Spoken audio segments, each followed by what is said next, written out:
Ditampilkan pada suatu hari yang cerah, berlokasi di Bandara Komsomolsk-on-Amur, seorang wanita cantik bernama Larissa sedang menikmati nikotin. Mendadak dia didekati oleh seorang pilot. Pilot itu merayu dengan kata-kata yang manis, bahkan sampai bawa-bawa mitologi dan mimpi. Namun Larissa sama sekali tidak tergoda karena dia bukan lagi seorang gadis kecil, melainkan istri dari seorang pria tampan bernama Vladimir. Ya, mereka adalah pasangan muda dan belum lama ini menikah. Mereka baru saja kembali dari berbulan madu, sehingga kini akan terbang pulang menuju ke Blagovensk. Sebagai informasi, keberangkatan pesawat tertunda 4 jam karena cuaca buruk. Kini semua penumpang terlihat mulai naik ke pesawat. Saat melepas cincin kawinnya karena sempit, Larissa dan Vladimir berkenalan dengan seorang pria ramah yang mengaku bahwa ingin pulang ke Moskow untuk bertemu istri dan anaknya. Sementara itu, ditampilkan para petugas lalu lintas udara atau ATC sedang pergantian shift sembari ngopi pagi. Salah satu dari mereka membaca semua catatan yang ditinggalkan petugas shift malam dan mengetahui bahwa keterlambatan keberangkatan pesawat yang dinaiki Larissa tidak dilaporkan. Adegan kemudian menampilkan pesawat yang dinaiki Larissa dan Vladimir akhirnya lepas landas dengan aman. Terlihat Larissa tidak ingin mengenakan seat belt karena mengaku susah bernafas dan merasa jauh lebih baik jika memeluk sang suami. Jangan berkecil hati apalagi iri, buat kalian yang masih jomblo, yakinlah pasti jodoh telah menanti untuk dijumpai.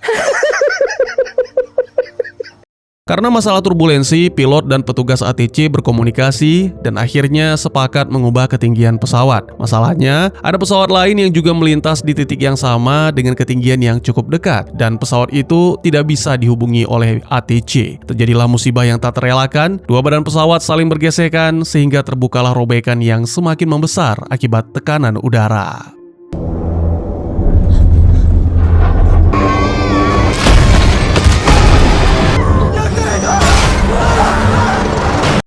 Seluruh penumpang terseret, apalagi Larissa yang tidak mengenakan seat belt. Pria ramah mencoba menolong, Vladimir juga melakukan hal yang sama, tapi semuanya gagal sampai akhirnya pesawat terbelah. Vladimir terjebak di setengah badan pesawat yang lain, sementara Larissa terjebak di sisanya. Larissa merasa inilah akhirnya, tapi bukan berarti berhenti berusaha. Larissa perlahan memperbaiki kesalahan, menemukan kursi yang masih terpasang, dan mengenakan seat belt. Dan akhirnya,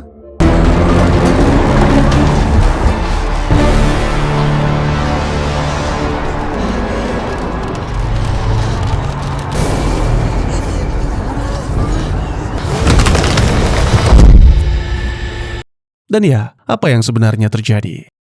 Selamat datang dan selamat berjumpa kembali bersama saya Teguh Gusto. Bagaimanapun kabar dan dimanapun kalian berada, abadikan momen dengan hati dulu, baru dengan kamera. Karena yang paling lama tinggal justru rasa, bukan fotonya. Seperti biasa, saya akan bercerita yang tentu saja tentang sebuah film. Dan kali ini berjudul Oddnya, atau dalam bahasa akamsinya adalah Sendiri. Sebuah film yang rilis pada tahun 2022, disutradarai oleh Dmitry Suvorov, serta dibintangi oleh para aktor yang pastinya saya belum kenalan. Baik daripada kelamaan, lebih baik kopi disiapkan dan mari cerita kita lanjutkan.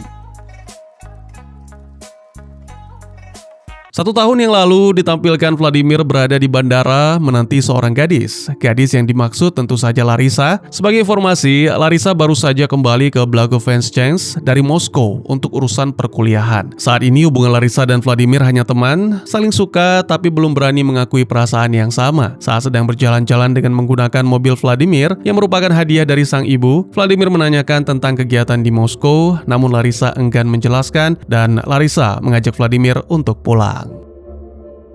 Alih-alih pulang, Vladimir mengajak Larissa menuju ke tempat favorit mereka berdua, rooftop dari sebuah gedung. Di sana ada sebuah kandang besar berisi puluhan merpati dan lokasinya sangat dekat dengan perbatasan Cina sehingga terdengar musik dan nyanyian negeri tirai bambu di situ. Menurut Vladimir, Cina akan segera membangun kota baru di seberang sungai bernama Heihei yang pastinya akan membuat wilayah tersebut akan dipenuhi cahaya lampu. Tapi tentunya warga asing tidak diperbolehkan ke sana dan agar lebih santai, Vladimir pun mengiyakan permintaan Larissa untuk membelikan rokok dan minuman. Tak lama kemudian, saat kembali, Vladimir menemukan Larissa siap melompat, sehingga segera menangkap wanita itu. Diketahui bahwa Larissa sangat menyesali kegagalannya di Moskow, dan segera Vladimir menguatkan, lalu mereka pun melewati beberapa jam dalam kebersamaan yang hangat. Setelah itu, Larissa diantar ke rumahnya, dan terlihat keluarganya sudah menunggu dengan cemas. Ibu Larissa, Raisa, mendengar kegagalan Larissa di Moskow, mengatakan tidak perlu khawatir, karena universitas setempat juga akan segera membuka ujian. Lagi pula, satu kegagalan bukan berarti akhir dari segalanya. Sedikit saya jelaskan latar belakang dari dua keluarga. Larissa berasal dari keluarga sederhana. Sang ibu pernah gagal satu kali dalam pernikahan dengan ayah Larissa dan kini telah menikah lagi dengan seorang pria bernama Ivan, lalu memiliki seorang putra bernama Dimitri. Sementara Vladimir berasal dari keluarga yang lebih berkecukupan, tapi sang ibu Galina adalah orang yang agak sombong. Jadi pada suatu hari ketika hubungan Larissa dan Vladimir semakin serius, Galina menegaskan bahwa hubungan itu tidak boleh dilanjutkan karena kehidupan mereka tidak setara. Namun Vladimir menolak, bahkan dengan yakin mengembalikan kunci mobil dan menolak uang bulanan, lalu menuju ke kampus Larissa untuk melamar gadis itu. Ya, Vladimir mengungkapkan semua cita-citanya, mulai dari hidup bersama dan memiliki seorang putra. Vladimir juga telah menolak harta sang ibu dan mereka akan tinggal di apartemen yang diwariskan nenek Vladimir. Siang kuliah, sementara malam harinya Vladimir akan bekerja serabutan. Mungkin ini akan berat, tapi jika tekun, mereka pasti mampu melewatinya. Awalnya Larissa menolak karena Vladimir tidak punya mobil dan warisan, tapi hanya candaan. Dan beberapa hari kemudian, pasangan itu pun melangsungkan pernikahan yang sederhana dan memulai hidup baru mereka.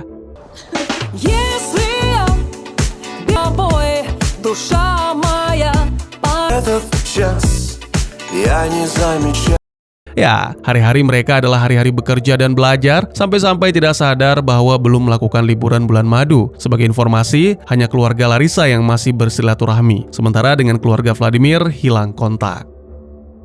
Pada suatu hari saat makan bersama, Raisa mengingatkan Larissa dan Vladimir agar jangan terlalu lelah bekerja karena Raisa bisa membantu soal keuangan. Namun Vladimir menolak karena tidak ingin merusak prinsip yang telah dipegang, yaitu hidup mandiri. Lalu mengungkapkan bahwa mereka akan melakukan wedding tour ke Komsomolsk-on Amur untuk camping di hutan sekaligus menemui kerabat Vladimir. Dan pernyataan itu segera disindir oleh suami Raisa yang mana membuat Vladimir meninggalkan meja makan.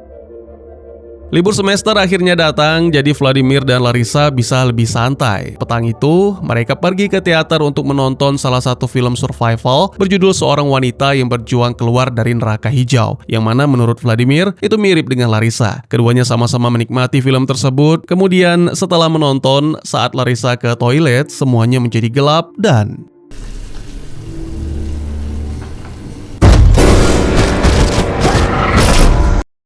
Larissa menemukan pintu menuju ke hutan dan terus berjalan hingga menemukan tubuhnya yang terduduk di kursi di dalam bangkai pesawat.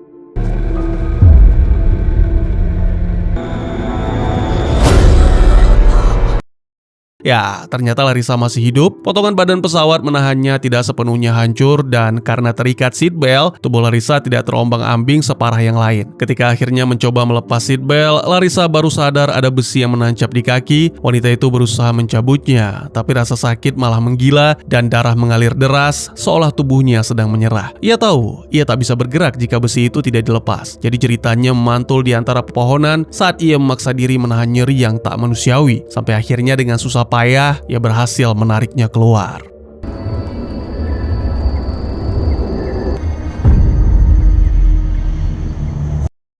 Sementara itu ditampilkan pria bernama Naizev yang menghubungi seorang jenderal melaporkan uji coba di Irkutsk berjalan lancar, jadi besok ingin kembali. Namun sang jenderal mengatakan bahwa ada misi yang baru yang harus dijalankan. Sang jenderal menambahkan bahwa ada sebuah insiden, pesawat pengintai cuaca bertabrakan dengan pesawat penumpang yang mana membuat peluncuran rudal balistik jadi kacau. Sehingga Naizev harus ke Zavitinsk dan menemukan pelakunya secepat mungkin. Jika tidak, maka semua pangkat mereka bakalan dicopot.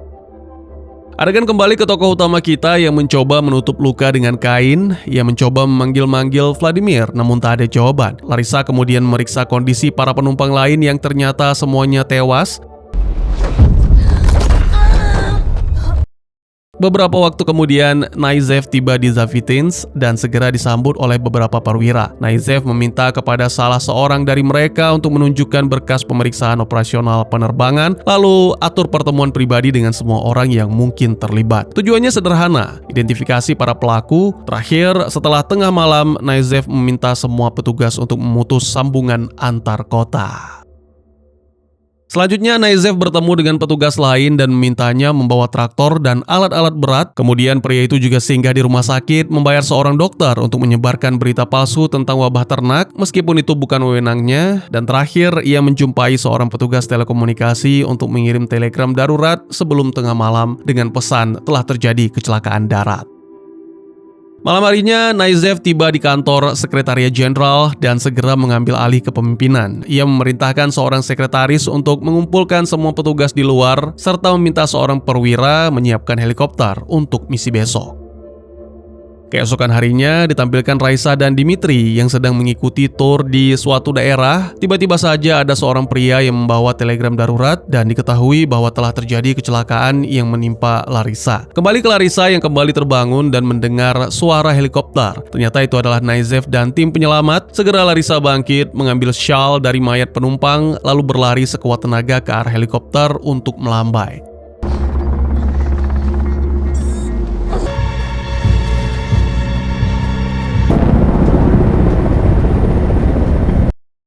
Salah satu anggota tim Naizev sebenarnya sudah melihat, tapi Naizev tidak mengizinkan turun. Menurutnya tidak ada yang selamat jika pesawat jatuh dari ketinggian itu. Lagi pula, mereka sedang tidak dalam misi mencari penyintas. Tim di daratlah yang melakukan evakuasi. Awalnya mereka berhasil menemukan topi sang pilot, lalu menemukan mayat pilotnya yang tersangkut di dahan pohon. Dan ya, tak lama kemudian mereka juga menemukan korban-korban lain yang sudah tak bernyawa. Bersamaan dengan itu, Naizev tiba, yang mana segera diajak meeting. Naizev menyetujui semua rencana pencarian korban, asalkan tidak masuk ke wilayah fasilitas militer. Namun ketua regu penyelamat keberatan, karena seharusnya pencarian mereka tidak dibatasi. Beberapa waktu kemudian, regu helikopter diam-diam pergi mencari, di titik mereka melihat Larissa. Sementara itu, begitu Raisa mendengar kabar kecelakaan, ia mendatangi para petugas, berkali-kali menyebutkan ciri-ciri putrinya dan terus menanyakan keberadaannya. Namun para petugas selalu menghindari topik itu, berdalih bahwa putrinya terlibat kecelakaan di jalan raya dan mereka tidak tahu apa-apa lagi. Raisa jelas tahu itu bohong karena putrinya berada di pesawat bersama Vladimir, sehingga semakin nyata bahwa para petugas sedang menutupi sesuatu, sengaja mengecilkan tragedi pesawat jatuh ini seolah hanya kecelakaan kecil di jalan, padahal kebenaran gelap di baliknya akan segera terungkap. Kembali ke tokoh utama, Larissa terus memaksa dirinya menembus hutan meski kakinya yang nyaris tak sanggup diajak bekerja sama. Ia digerakkan oleh harapan yang keras kepala, mungkin suaminya masih hidup di bagian pesawat lain yang terpisah, mungkin takdir belum benar-benar menutup pintu. Ia menolak menerima kenyataan sampai melihat sendiri jasad sang suami dengan mata kepala. Namun saat terus mencari, Larissa tiba-tiba merasakan ada gerakan di dekatnya, dan dari balik sebatang pohon, ia melihat seekor pemangsa di kejauhan, barangkali tertarik oleh banyaknya tubuh tak bernyawa yang berserakan.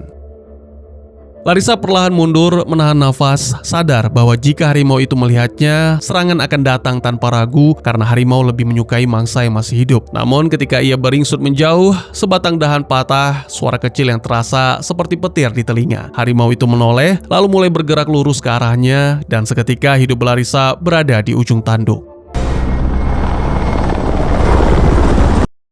Tepat saat itulah helikopter meraung melintas di atas kepala, bunyinya yang memekakkan menggetarkan udara, menakuti harimau itu hingga kabur. Tanpa mereka sadari, para petugas dan helikopter itu baru saja menyelamatkan nyawa Larissa. Meski jantungnya berdegup liar, bahaya akhirnya berlalu. Larissa yang kelelahan dan kewalahan oleh rasa sakit duduk untuk beristirahat, berusaha menenangkan diri. Ia mengeluarkan sebungkus rokok untuk meredakan tegang, tetapi ia mendapati semuanya sudah rusak total akibat kecelakaan. Kekesalannya makin menumpuk karena ia merasa tersesat dan sendirian di dalam hutan. Yakin bahwa semua orang lainnya telah mati dan keadaan ini terasa seperti mimpi buruk yang tidak ada ujungnya.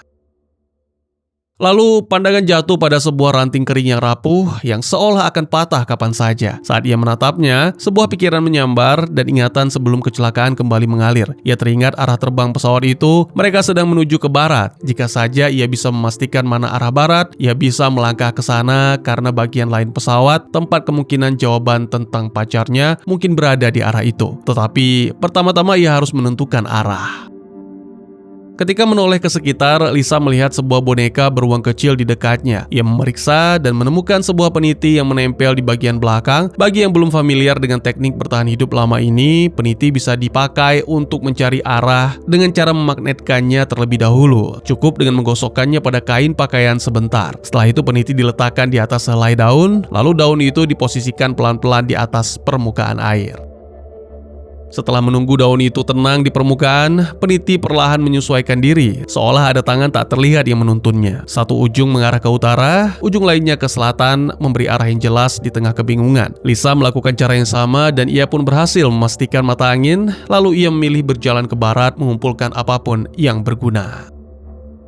Ia tak pernah membayangkan hidup akan menjebaknya dalam keadaan seperti ini. Dan jelas, Larissa berada dalam bahaya besar karena hutan itu dipenuhi hewan liar serta medan yang mematikan. Tak ada kepastian apakah regu penyelamat akan kembali menjemputnya. Namun saat ia terus berjalan ke arah yang sama, ia mulai melihat beberapa pohon patah dan curiga bahwa bagian lain pesawat jatuh di dekat sini. Dugaan itu menegaskan satu hal, ia sedang melangkah ke arah yang benar.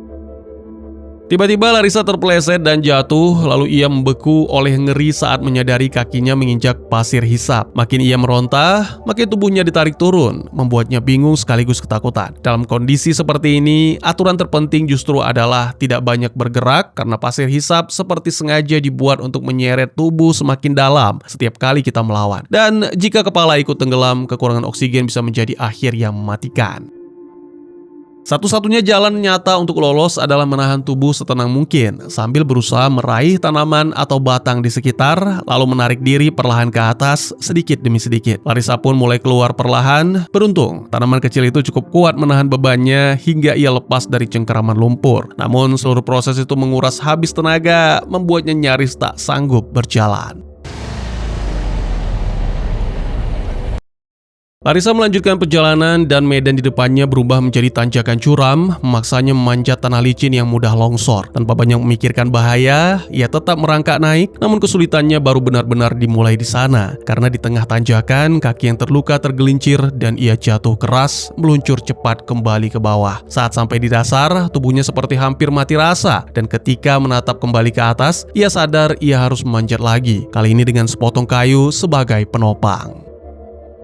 Rasanya seperti seluruh hutan, seluruh alam sedang menguji apakah ia pantas bertahan di kondisi sekejam ini. Dan meski sudah diterpa kesusahan berkali-kali, Larissa tetap memaksa diri maju sampai ia kembali bertemu mimpi buruk lain, harimau yang sama, duduk tenang di depan sana. Jika kali ini harimau itu menyadarinya, serangan akan datang tanpa ragu. Ketakutan terlihat jelas di wajah Larissa saat ia bergerak menyamping pelan tanpa suara, berharap jarak di antara mereka cukup untuk membuatnya tetap tersembunyi. Yang tak disadari, pendengaran harimau sangat tajam. Begitu langkahnya menimbulkan suara kecil apapun, harimau itu menoleh dan Larissa paham bahwa sedang diburu. Larissa segera mempercepat langkah dan berlari, sementara harimau itu melesat di belakangnya dengan lompatan-lompatan bertenaga. Jelas Larissa tak mungkin mengungguli kecepatannya, tetapi ketika harimau itu terasa akan menerkam, Larissa tiba-tiba jatuh ke sebuah cekungan dangkal di antara dua batu, dan kejatuhan itu justru menyelamatkannya karena harimau itu mencari di atas tanpa menemukan tempat ia bersembunyi. Larissa kehilangan kesadaran karena jatuh, dan ketika akhirnya membuka mata, ia mendapati diri masih berada di dalam lubang, menahan nafas sambil berharap harimau itu pergi dan melupakan keberadaannya. Namun rasa nyeri di kaki terasa jauh lebih parah sekarang, seakan tulangnya bergeser dan tak akan pernah kembali seperti semula. Hingga berjalan normal pun mungkin tinggal angan. Tiba-tiba ia mendengar gerakan dari semak-semak, dan benar saja harimau yang sama masih berkeliaran, menyisir area itu mencari mangsa yang tadi lolos. Larissa diam-diam merapat ke sudut lubang, dan meskipun harimau itu seolah merasa ada sesuatu di sana, ia tak bisa melihat jelas ke dalam lubang. Setelah tak menemukan apa-apa, akhirnya harimau itu pergi, meninggalkan Larissa yang masih menggigil dan menahan sakit. Ketika malam perlahan turun dan gelap menutup hutan seperti selimut dingin, Larissa tahu ia harus menemukan cara untuk bertahan. Saat meraba-raba sekitar, Larissa menemukan sebuah korek api. Jadi, begitu malam benar-benar pekat, ia menyalakan api kecil dengan korek itu, membiarkan hangatnya merambat pelan ke seluruh tubuh. Lalu ia menghisap rokoknya sambil menahan gemetar yang tak mau pergi. Beruntung Larissa juga menemukan satu kaleng makanan yang jatuh dari pesawat dan ternyata belum kadaluarsa. Ia menyantapnya segera dan perlahan tenaga yang sempat hilang kembali menetes ke tubuhnya, mengusir lemas yang menempel sejak kecelakaan. Rasa percaya dirinya mulai tumbuh lagi dan ia mulai yakin bisa melewati hutan ini meski tetap ada banyak bahaya tak terlihat yang setiap saat bisa merenggut nyawanya tanpa peringatan. Sementara itu di tempat lain, beberapa petugas angkatan udara terlihat sedang membahas sesuatu yang sangat penting. Salah satu dari mereka dengan nada frustasi mengungkap kesalahan besar saat melakukan uji coba pesawat. Biasanya pilot militer akan memberi informasi kepada pesawat komersial dan penumpang agar rute aman dan tidak saling bersinggungan. Tetapi kali ini informasi itu tidak pernah disampaikan. Pesawat yang disebut jet pribadi ternyata sebenarnya adalah pesawat tempur, dan karena pesawat penumpang tidak pernah diberitahu, kedua pilot sama-sama tidak mengetahui posisi satu sama lain. Akibatnya, jet militer itu menabrak pesawat komersial secara langsung dan menciptakan musibah yang mengerikan. Dan inilah alasan mengapa para petugas berusaha menutup-nutupi semuanya. Mereka takut jika masyarakat dan pemerintah mengetahui bahwa kecelakaan ini terjadi karena kelalaian angkatan udara. Pertanyaan besar akan meledak di mana-mana. Orang-orang akan menuntut pertanggungjawaban dan pemerintah akan dituding sebagai penyebab kematian begitu banyak jiwa. Mengubah tragedi ini menjadi berita utama yang memalukan. Tak menemukan jalan lain, para petugas akhirnya memusatkan seluruh tenaga mereka untuk menutup rapat kebenaran, seolah dengan menyembunyikan mereka bisa menghapus luka yang sudah terlanjur tercipta. Di sisi lain, Larissa tetap memaksa dirinya menembus hutan, meski kakinya makin lama makin seperti menyerah. Namun ketika ia mencapai area yang lebih tinggi, matanya tiba-tiba menangkap sesuatu yang membuat dadanya seperti ditarik bagian depan pesawat, potongan yang sejak tadi ia cari. Seketika, bara harapan menyala di kepalanya bahwa mungkin suaminya masih hidup di dalam puing itu, atau setidaknya ia akan mendapat kepastian begitu melihatnya dengan mata kepala sendiri. Tetapi cobaan lain berdiri di hadapannya, karena puing pesawat itu tergeletak di seberang sungai yang arusnya deras. Tanpa pilihan lain, Larissa melompat ke dalam sungai. Pada awalnya semua terasa masih bisa ditangani, namun semakin ke tengah, arus kuat mulai menyeret tubuhnya. Tetapi Larissa menolak menyerah dan mengerahkan sisa tenaga untuk terus mendorong tubuhnya ke depan, sedikit demi sedikit mendekati tepi seberang.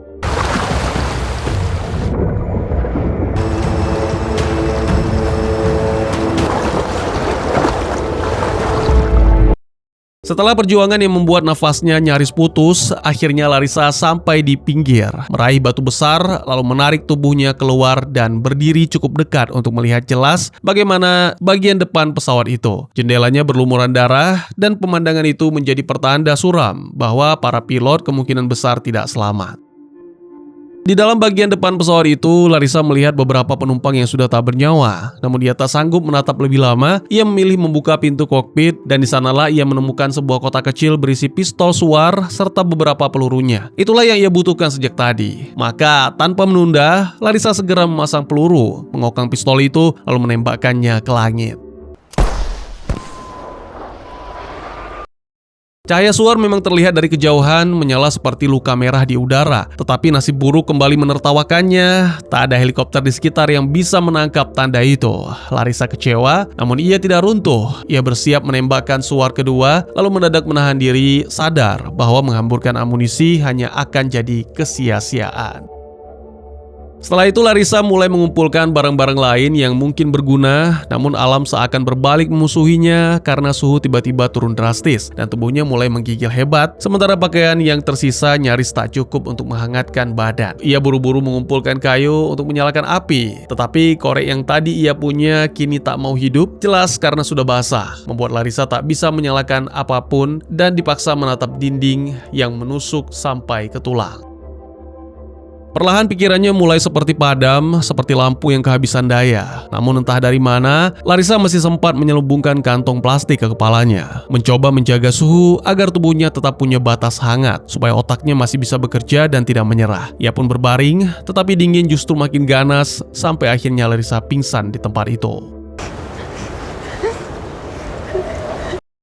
Setelah itu, adegan berpindah ke bagian lain hutan ketika Raisa, Ivan, serta Galina tiba di lokasi. Mereka dilanda cemas, ingin masuk, ingin mencari sendiri. Namun para petugas sudah menutup rapat kawasan hutan itu, menolak siapapun dengan alasan wabah. Tidak peduli meskipun ada keluarga korban kecelakaan pesawat yang datang untuk mengetahui kabar. Galina memohon berulang kali agar diizinkan masuk, tetapi pada akhirnya tentara tetap menolak. Sementara Ivan sama-sama putus asa dan berharap koneksi yang ia miliki dengan petugas senior bisa membantu menemukan anak-anak mereka. Tak sanggup menunggu lebih lama, Galina yang dilanda naluri seorang ibu tiba-tiba mengambil keputusan nekat. Ia menyalakan mobil, lalu menerobos masuk ke area terlarang, membuat para petugas terkejut dan segera mengejar dengan jeep mereka.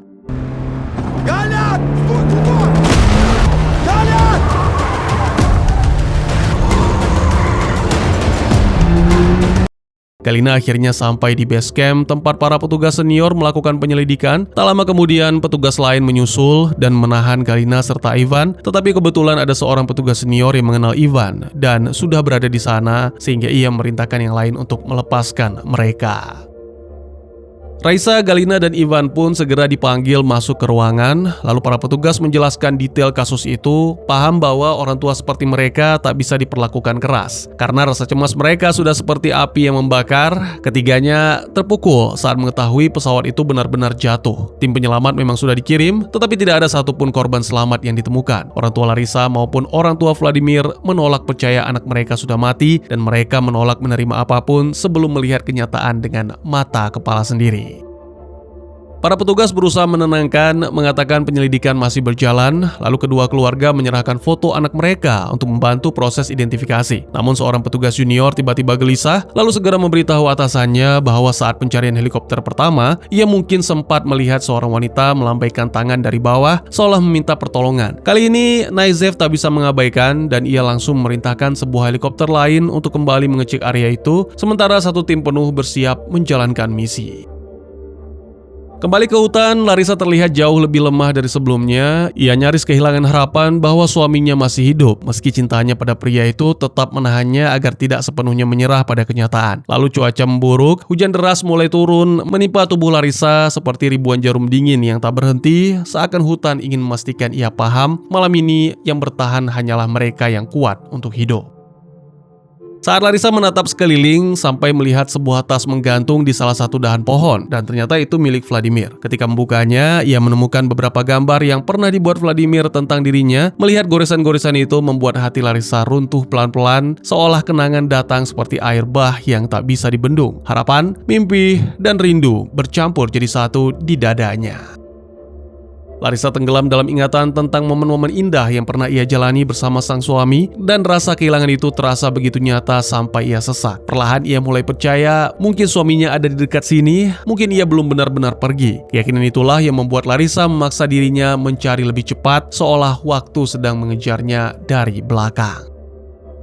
Ketika sampai di sebuah lekukan tanah, Larissa tiba-tiba melihat Vladimir duduk di sana sambil menahan sakit. Tanpa berpikir panjang, Larissa melompat turun, mengabaikan nyeri di kakinya sendiri. Larissa memeluknya erat dan kebahagiaan menelan seluruh tubuhnya karena ia yakin mereka masih bisa bertahan hidup. Bahkan suara helikopter di atas terasa seperti tanda bahwa semua akan baik-baik saja.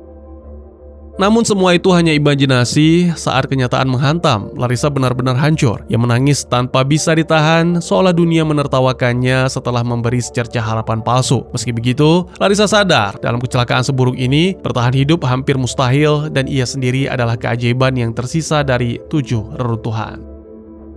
Setelah beberapa waktu, Larissa memaksa diri bangkit karena ia tahu jika Vladimir, ia pasti ingin Larissa tetap berjuang. Maka Larissa pun mengucap salam perpisahan terakhir lalu mencoba pergi, namun es dan air membuat area itu licin dan Larissa kesulitan memanjat keluar. Di saat yang sama, regu penyelamat terus menyisir hutan, mati-matian mencari siapapun yang mungkin masih hidup. Salah satu perwira senior sampai di bagian pesawat yang pecah, lalu mencium aroma suar yang baru ditembakkan. Dari situ, ia sadar bahwa ada seseorang yang masih bertahan di dekat sana.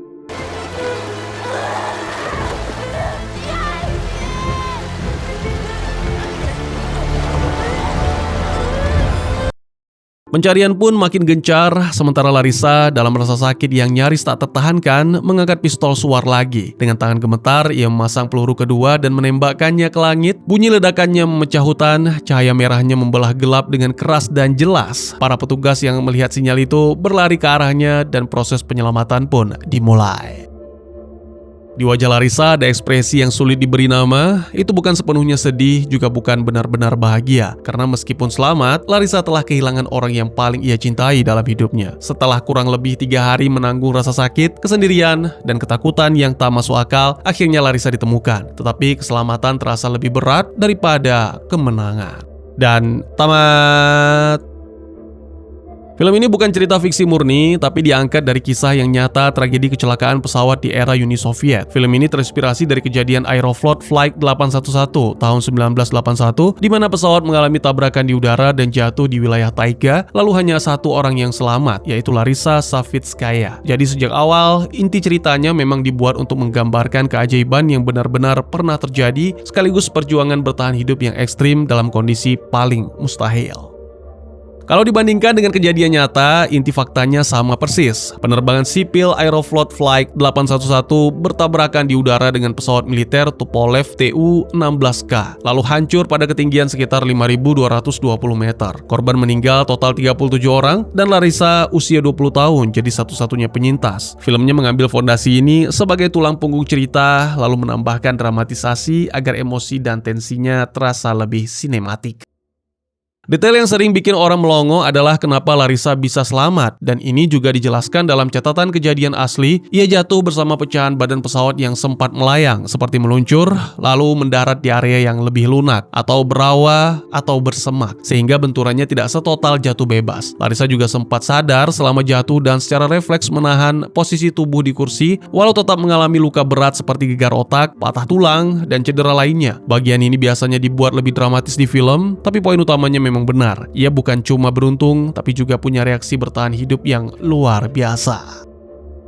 Soal penyebab kecelakaannya, versi fakta menyebut ada masalah serius dalam koordinasi dan prosedur pengaturan lalu lintas udara sipil militer di area tersebut. Investigasinya menyimpulkan ada kegagalan pelacakan dan koordinasi. Bahkan tanggung jawab sempat dilempar ke pihak-pihak tertentu, tipikal tragedi yang bukan cuma soal nasib buruk, tapi juga soal sistem yang retak. Film biasanya menonjolkan sisi takdir dan mukjizat, sedangkan fakta aslinya ngasih kita gambaran pahit bahwa satu kesalahan prosedur bisa menghapus puluhan nyawa. Ada juga sisi gelap dari kisah nyata yang bikin cerita ini makin nyesek. Kabar kecelakaannya sempat ditutup-tutupi. Bahkan di media Soviet awalnya dibuat versi yang berbeda dan Larissa disebut seperti jatuh dari glider rakitan. Larissa pernah cerita kalau ia diperingatkan agar tidak membocorkan cerita sebenarnya, dan kompensasi yang ia terima pun sangat kecil untuk tragedi sebesar itu. Jadi kalau filmnya terasa heroik, realitanya lebih getir. Selamatnya Larissa itu bukan akhir bahagia yang bersih, tapi luka panjang yang dibawa seumur hidup. Pesan moral paling kuat dari film ini simpel tapi menusuk. Ketahanan hidup itu sering dimulai dari keputusan kecil untuk tidak menyerah hari ini, lalu diulang besok dan besoknya lagi. Saat semua hal terasa gelap, yang menyelamatkan Larissa adalah kombinasi tekad, fokus, dan kemampuan memaksa dirinya tetap bergerak walau hancur. Film ini kayak mau bilang, manusia bisa runtuh berkali-kali, tapi selama masih mau bangkit, maka harapan akan tetap ada. Bagaimana menurut kalian? Mungkin segitu saja teman-teman, terima kasih buat yang sudah menyaksikan. Silahkan memberikan komentar, bertanya, ataupun merequest kira-kira film apa yang menarik untuk dibahas. Bisa lewat kolom komentar, atau buat yang malu-malu bisa via DM ke Instagram saya di @tegugusto. Insya Allah pasti akan dibaca. Mari kita jadikan kolom komentar sebagai sarana penambah wawasan dan menciptakan jalinan persaudaraan, bukan malah menjadikannya sebagai tempat pembulian sehingga menciptakan permusuhan. Jangan lupa untuk dukung terus channel ini dengan cara share, like, dan subscribe, karena dukungan dari kalian sangat berharga bagi saya demi perkembangan channel ini. Saya Gusto, sampai jumpa di video selanjutnya. Tetap semangat, tetap bersyukur setiap hari. Dadah!